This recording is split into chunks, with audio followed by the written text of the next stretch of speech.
¿Bolivia debe seguir exportando hidrocarburos y energía? ¿Puede Bolivia sustituir los hidrocarburos? ¿Cuánto costará sustituir hidrocarburos por energías renovables? Agua y energía. Plan para sustituir hidrocarburos.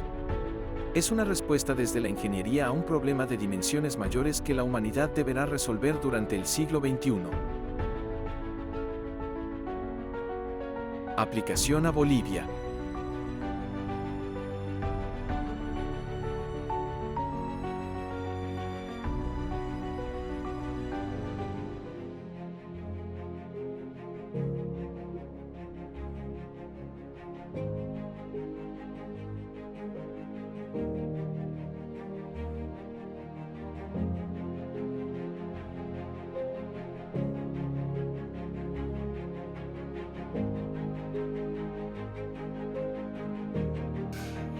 Bien, llegado a este punto también nos parece oportuno cerrar esta disertación con algunas reflexiones finales, también pedidas por los alumnos de manera reiterada en la facultad. Siempre hay preguntas que se repiten, entonces nos parece oportuno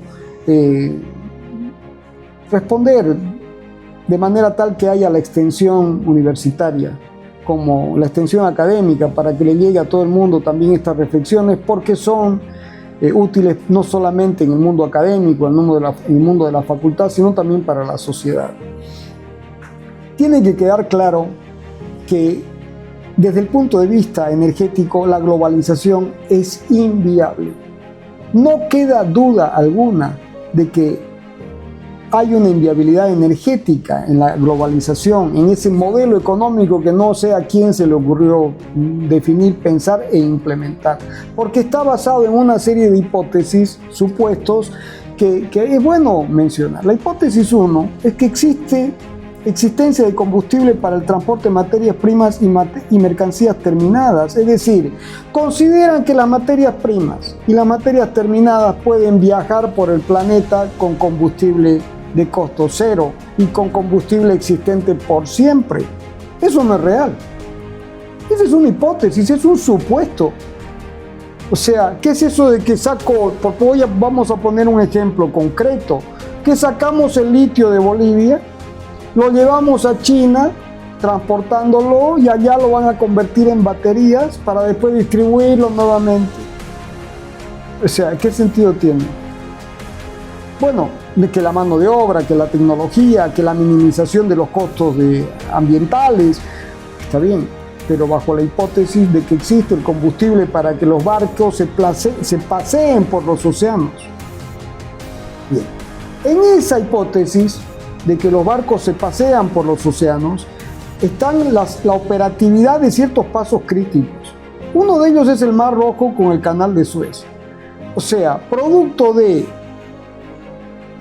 guerras interminables en Yemen, han generado que la población, asistida por terceros, reaccione hundiendo barcos. Entonces estamos hablando del hundimiento de buques en el Mar Rojo por conflictos geopolíticos. En cualquier momento esto puede repetirse una y otra vez. Es decir, hipótesis 2, todos los pasos críticos en los océanos, el Mar Rojo, el Canal de Suez, el Canal de Panamá, el Estrecho de Malaca, como veremos a continuación, siempre estarán operativos. Eso es una hipótesis. Operatividad del Canal de Panamá. Es decir, ya está demostrado que el Canal de Panamá, que opera con sequía, que en su última ampliación hizo mejoras sustanciales porque reciclan el agua, pero no toda, porque tienen todavía las esclusas antiguas, ¿no? Por problemas de sequía ha dejado de operar a su máxima capacidad. Conclusión, la foto, buques en espera y subasta para poder pasar por el Canal de Panamá. Es decir, hay un problema que tiene que ver con la sequía, no contemplado en el momento en que el canal fue concebido. Claro, el momento en que el canal fue concebido, la idea básica era, en vez de que unir California con Nueva York por un tren o por una carretera interestatal, era salir por barco, cruzar por el Canal de Panamá, porque a gran escala y para transportar grandes cargas es mucho más eficiente el transporte marítimo. Bueno, pero la hipótesis es que la operatividad del Canal de Panamá es una hipótesis. Entonces, fíjense, el tema de combustibles, el tema de operatividad de pasos críticos, son hipótesis, son supuestos. Entonces, sobre todo en el tema de los combustibles, la globalización es inviable desde el punto de vista energético. Con relación al estrecho de Malaca, ¿no? Tiene que quedar claro de qué se está hablando. Es el paso que se encuentra entre Malasia e Indonesia en el sudeste asiático. Es un paso que tiene 930 kilómetros de longitud, un ancho, ¿no?, el más corto, de 2,8 kilómetros, o sea, y luego que tiene una profundidad de 25 metros. Son sus tres características fundamentales. Es decir, cuidado, que con esta profundidad no, o sea, hay limitaciones en el calado, ¿no? Hay limitaciones en el calado. Ahora, el 25% del comercio mundial pasa por el estrecho, que está controlado por Malasia e Indonesia. Entonces ahí también hay un tema crítico. Ese es otro paso crítico, y basta con ver los buques en espera para darse cuenta de que este es un tema altamente sensible, y la hipótesis de que el estrecho de Malaca siempre va a estar operativo como el canal de Suez o el canal de Panamá son hipótesis. Ahora, si a esto se le suma el análisis de la evolución del precio del barril de petróleo en ordenadas dólares por barril en función del tiempo, ¿no? El año base es 1945, es decir, donde dice 0 es el año base, 1945, donde el precio del barril de petróleo era 1,22 dólares por barril de petróleo. Entonces aquí se consideran los promedios anuales para suavizar las curvas y evitar las fluctuaciones que permitan analizar la tendencia. Claramente se observa que hasta aproximadamente 1975 el crecimiento había una estabilidad. Del 75 al 80 hay turbulencias, pero luego esas turbulencias se van amplificando hasta tener a las que tenemos ahora. Y lo que se tiene es que ya se superó la barrera de 50 dólares por barril de petróleo, que es el límite para la viabilidad del fracking. Ahora, el crecimiento va a ser exponencial. El ajuste tiene un coeficiente de correlación de aproximadamente 0,70, o va a ser lineal con un coeficiente de correlación de 0,80. Bueno, nosotros simplemente lo que hicimos fue plantear el crecimiento lineal y el exponencial. Ahora, todo indica que una vez se supere la barrera de 125 dólares por barril de petróleo, de manera sostenida y estable, o sea, no picos, porque uno puede entrar, superar el valor y volver a caer de nuevo, pero claramente la curva establece que hay un crecimiento sostenido, en promedio sostenido, que podría ser lineal o exponencial. Bueno, en el momento en que se supere el valor de 125 dólares por barril de petróleo de manera sostenida, ¿no?, hemos ingresado en el punto de no retorno con relación a la dependencia de los hidrocarburos. En ese momento, Bolivia ya tendría que haber terminado su primera etapa de sustitución de hidrocarburos, dejando de depender de los hidrocarburos según lo que ha sido planteado. Tenemos 35 años para eso. Para muchos podrá ser un gran periodo de tiempo. En los tiempos de la historia es mañana. Bien, también hay que mencionar que ¿por qué es inviable desde el punto de vista energético la globalización? Porque la falta de energía genera una pérdida de productividad terminante, y eso lleva al colapso de sociedades, imperios a lo largo de la historia. Y por supuesto, a continuación viene el deterioro en la calidad de vida y la reducción de la esperanza de vida. Bueno, ejemplos concretos: una caída de los precios del petróleo, más una burocracia estatal parasitaria e ineficiente con privilegios denominada nomenclatura en la ex Unión Soviética, llevó a la desintegración de la Unión Soviética. Es decir, en el momento en que caen los precios del petróleo, en ese periodo de tiempo, hay muchos historiadores que establecen de que esa caída de precios del petróleo fue hecha de manera exprofesa para promover su desintegración. Nosotros no lo sabemos. No estamos en condiciones de decir si eso es verdad o es falso. Lo que sí está claro es que la caída de los precios del petróleo, que redujo el ingreso en la ex Unión Soviética, pero sobre todo con una burocracia estatal parasitaria, ineficiente y con privilegios, generó la desintegración. Bueno, apliquemos ahora el concepto a lo que nos está pasando ahora. Una reducción en los niveles de exportación del gas con una burocracia estatal parasitaria, ineficiente y con privilegios, ¿no? Han puesto el país de rodillas. Bien, analicemos qué pasa al otro lado. El mundo capitalista. El mundo capitalista pasó del capitalismo mercantil al industrial y así siguiendo hasta llegar al capitalismo financiero. ¿Y hoy qué es el capitalismo financiero?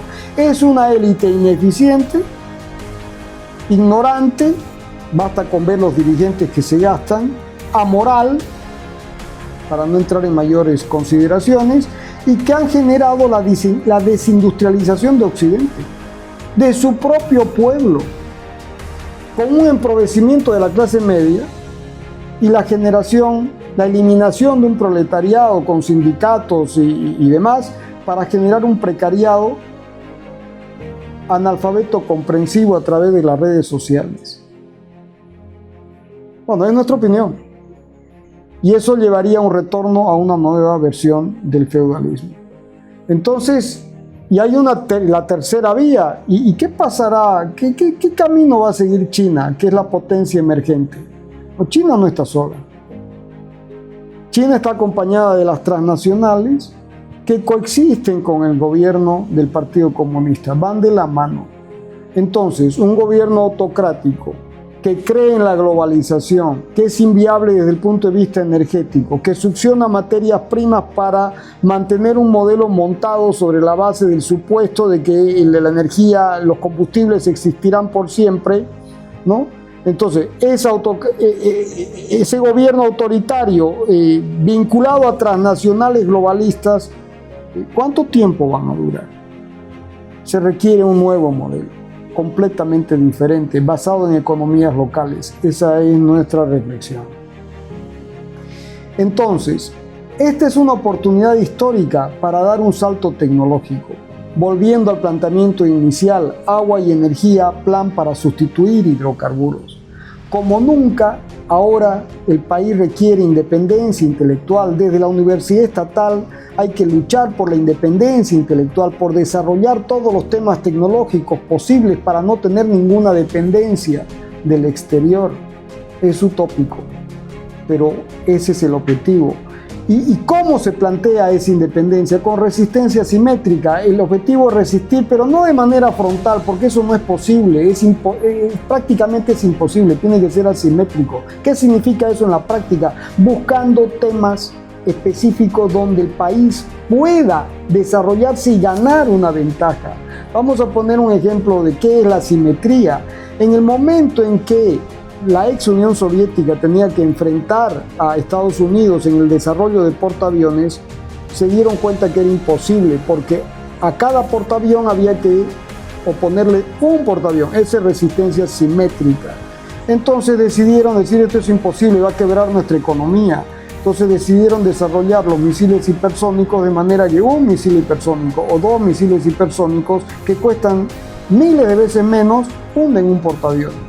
Bueno, es el ejemplo, simplemente un ejemplo de cómo hay que encarar el futuro. Entonces, los desarrollos tecnológicos hay que buscar los espacios milimétricos que puedan existir, que permitan que el país dé un salto hacia adelante. Tiene que haber una inserción en un mundo multipolar. Aquí no hay vuelta atrás. Es cuestión de tiempo. Lo único que cuenta es el bienestar del país, sin tomar partido por A o por B. Y por supuesto, insertarse en regiones con voluntad para enfrentar la adversidad con dignidad. No existe otro camino.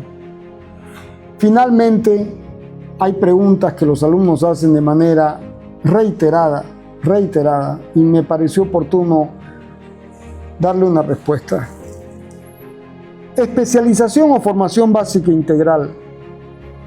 Ante los cambios vertiginosos de la tecnología, ellos se preguntan qué es lo que corresponde, que la universidad nos dé especialización o una formación básica integral. Las preguntas: ¿cuál debe ser la capacidad de adaptación ante cambios desconocidos futuros? ¿Cómo tiene que estar preparado un futuro ingeniero si no sabe qué cambio va a venir hacia adelante? Y muchos, aunque parezca increíble, se preguntan y dicen, con todos los conocimientos acumulados y que no utilizamos, que el país no le da un uso a nuestros conocimientos. Y ahora la pregunta que se repite: ¿y el mundo aplica la meritocracia? Bueno, son preguntas muy complejas, de difícil respuesta. Entonces, nuestra respuesta desde hace muchos años en la universidad es la de formación de ingenieros autodidactas, que tienen que tener un profundo conocimiento en las matemáticas, la física, la química y la biología, porque eso difícilmente va a cambiar. Por ejemplo, los modelos del lenguaje, los grandes modelos del lenguaje, que hoy son el sustento de la inteligencia artificial, están basados en el álgebra lineal. Es como un ejemplo que se ha puesto de moda porque la inteligencia artificial va y viene. Entonces los modelos predictivos, ¿no?, que es como funciona esto, tienen su sustento en el álgebra lineal. Entonces, formación profunda en matemáticas, en física, en química, en biología y en el lenguaje. Porque ahora, si uno no es capaz de transmitir ideas concretas, profundas, bien redactadas, en muy cortos párrafos, no se puede avanzar. Y bueno, esa formación de base, con ciencias de la ingeniería por especialidad, por ejemplo, en ingeniería mecánica estaríamos hablando de mecánica racional, de fluidos, resistencia en materiales, termodinámica, para que se entienda, ¿no? Ahí está la potencia de la formación, y los ingenieros tienen que ser autodidactas. Capaces de resolver los problemas solos, adaptarse a las condiciones solos, sin tener que estar haciendo un curso cada vez. Eso solo se logra con una gran formación de base. Otro tema que es muy importante recalcar y reflexionar es que nos estamos haciendo un tremendo daño al no jerarquizar el título del ingeniero. O sea, como formación de referencia, vamos a tomar Estados Unidos. En Estados Unidos, el bachiller, que se llama el bachelor, se forma en 3 años. La maestría se obtiene en los 3 años del bachelor más 2 años adicionales con una tesis, 5 años de formación con tesis. Y luego, la gente que quiere dedicarse a la investigación o una formación de mayor dimensión, tiene los 3 años del bachelor, más 2 de la maestría, más 4 del doctorado, con una tesis original. Bueno, así debería ser, con una tesis original, un aporte nuevo al conocimiento, y porque claro, cada vez es más difícil. Entonces, como cada vez es más difícil tener una tesis original, el Philosophical Doctor tampoco es un verdadero Philosophical Doctor en el mundo occidental, porque cada vez es más difícil el aporte original. Bueno, pero esa es la formación de referencia. Ahora, ¿qué está pasando en Bolivia? La formación en ingeniería tiene 5 años con tesis, que equivaldría a una maestría, u otra modalidad de graduación.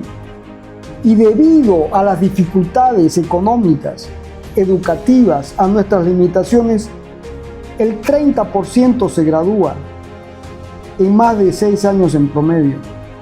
Y existen muy buenas tesis de grado. Ahora, como eso no es suficiente, porque no es suficiente el título de ingeniero, entonces muchos muchachos salen al exterior en busca de una formación adicional, de un nuevo título, el de la maestría. ¿Y qué sucede? Se termina favoreciendo la fuga de cerebros, daño que el país se hace al no reconocer el esfuerzo de la nación en la educación superior de su propia población. O sea, resulta que desde la educación estatal se forma a la persona que va al colegio, sale bachiller, entra a la universidad estatal, es formado como ingeniero y después, como no es suficiente ese título, lo que es una barbaridad, sale hacia afuera en busca de, y de ahí quizás no vuelve. ¿Qué economía es esa? ¿Qué forma de razonar es esa? Nosotros nos hemos cansado de decirlo una y otra vez y no se escucha. Bueno, es nuestra opinión. Tenemos derecho a dar nuestra opinión. Se supone que vivimos en democracia. Entonces, la respuesta a las preguntas de los alumnos, al conjunto de preguntas inicial, es que la clave está en que el país tiene que generar empleo calificado, estable, bien remunerado para ingenieros autodidactas, con una gran formación en matemática, física, química, biología y lenguaje y ciencias de la ingeniería. Ahora voy a poner un ejemplo para que se entienda. Por ejemplo, resulta que vamos a sustituir hidrocarburos. ¿Y qué pasa con los ingenieros petroleros? Muchos ingenieros, muchos estudiantes de ingeniería petrolera se están mudando, se van a ingeniería química o electromecánica, porque ya se han dado cuenta que no van a tener una salida laboral. Entonces, fíjense, aquí el tema central es cuáles son las ingenierías de base. La ingeniería química, por ejemplo, porque el ingeniero químico bien formado puede desempeñarse el día de mañana con una simple adaptación en el mundo de la industria azucarera, aceitera, del procesamiento de lácteos o en otro tipo de ingenios arroceros o en el mundo de los hidrocarburos. Lo que no es simple es formar un ingeniero altamente especializado solo en petróleo y que después tenga que reconvertirse a la química de la parte azucarera o aceitera. O sea, el proceso inverso también puede darse y de manera autodidacta, claro que sí, pero es más costoso. Entonces, lo mismo sucede con la ingeniería electromecánica o la ingeniería civil. O sea, vamos a formar un ingeniero civil, un ingeniero especializado, por poner un ejemplo, en aeropuertos.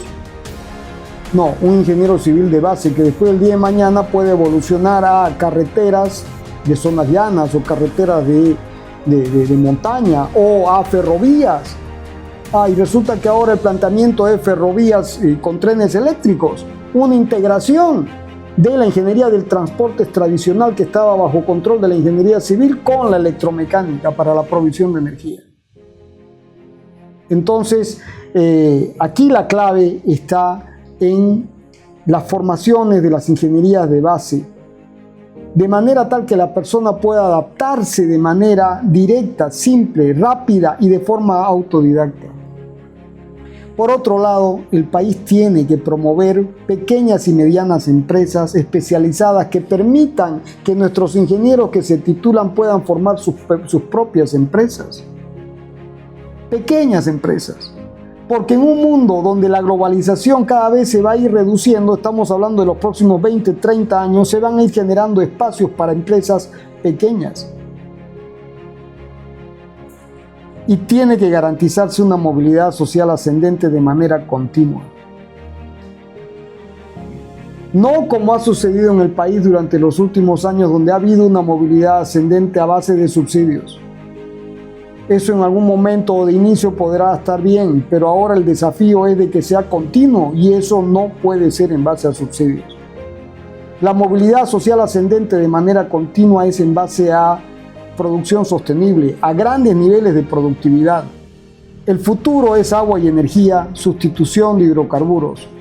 Ingenieros autodidactas con una gran formación en matemática, física, química, lenguaje, ciencias de la ingeniería, capaces de adaptarse y que son formados por el Estado boliviano y se quedan en Bolivia para construir Bolivia. Muchas gracias por su atención prestada. Agua y energía.